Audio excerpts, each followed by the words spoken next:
Guys, I know you don't want to hear it, but mods definitely add value, and I got proof. I want you to fight me on this one. Go to the comments below and let me know your thoughts on this topic, but hear me out first. Welcome back to the channel, guys. Thanks for stopping in. Big video today. Well, not big video, but a relatively short video on a big topic. This is gets to be a very heated topic of conversation, particularly when you see cars for sale. We've all seen the scenario, right? An $8,500 car is listed for sale for $12,000. Part of that is the seller knowing he's going to get lowballed and he wants a little bit of cushion in there, but he also states that he's got $5,000 or $6,000 worth of modifications on the car. Well, a seller or a buyer is going to jump on there and say, well, mods don't add value. And the guy's going to try to defend his case and explain why it's worth $12,000, or maybe it's worth 10 grand. He's willing to come down a little bit, but it's got coilovers. It's got $3,000 wheels. It's got, sway bars and intakes. It's full bolt-on car. He's put a lot of money, a lot of effort into this thing, and he's trying to justify the price. But the mileage is what it is. The car's a certain number of years old. It's been rode hard and put away wet. It's only worth $7,500. Mods don't add value. That's your argument, right? But mods do add value, and I have a prime example of proof. Of course, there's a caveat to what I'm about to say, but hear me out. Hear me out. I've bought and sold a number of cars over the last 12 or 15 years or so. Some stock, some just refurbished, some lightly modified, and some relatively heavily modified. And I've been in this scenario personally as a seller, where you put a lot of time and money and effort into a car, you make a lot of performance upgrades to the thing, and then you try to sell it at a premium price. Maybe to, again, like I said, to add a little bit of cushion there, because you know there's going to be people trying to lowball you, but also trying to recoup a little bit of that time and money that you've put into the vehicle. Now, obviously, you have to be realistic, and this is the caveat that I'm talking about. You're never going to recoup 100% of the value of the modifications made to your car. That's stupid. However, here's the perfect example that I'm talking about. Say you have a car, market value is $12,000.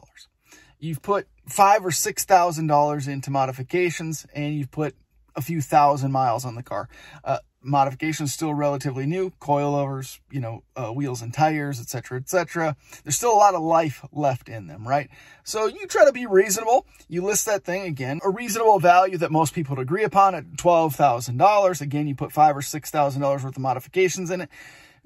It's not going to be worth 20 grand, but you list it at what you think is reasonable, 15. 14.9, something like that, right? Inevitably, you're going to have somebody come in there and say, I'll give you $9,500 for it. Well, that's crazy. You try to make this point. You say, well, hey, this thing's got $6,000 of modifications, and there's only a couple of thousand miles on it. The mods are like brand new. The car runs great. It performs really, really well. And what's the guy's response? Mods don't add value. Okay, fine. I'll take them all off. Now what are you going to offer? Well, geez, I'd offered, with the mods, I'd offer $9,500, but if you take all the mods off, I gotta offer $8,000. Well, I thought you said the mods don't add any value.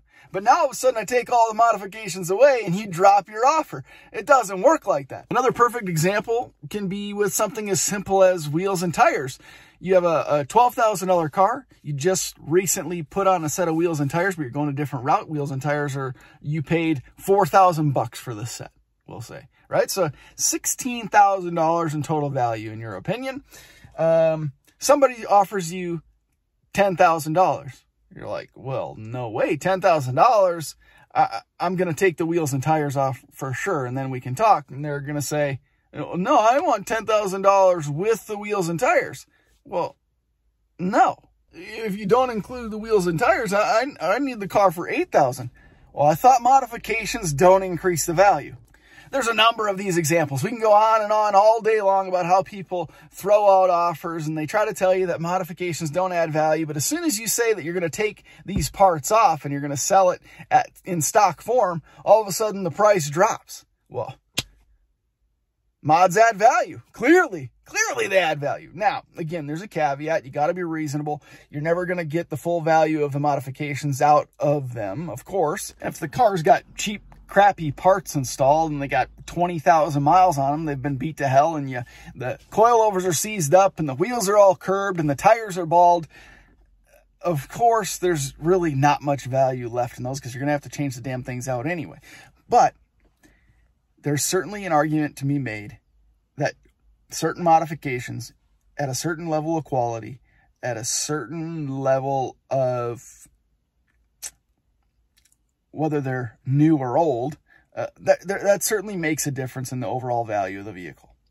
Let's just be realistic, guys. You got to stop saying that mods don't add value, because they do. They do add value. And you got to admit it, because I know you've made an offer on a car that has modifications and you want the car because it has the mods already done. And I guarantee you, if they told you that, yeah, they'll give you the car at the price you've offered, but they're going to take some of those parts off, you'd get a little butthurt. I know it. I know you would.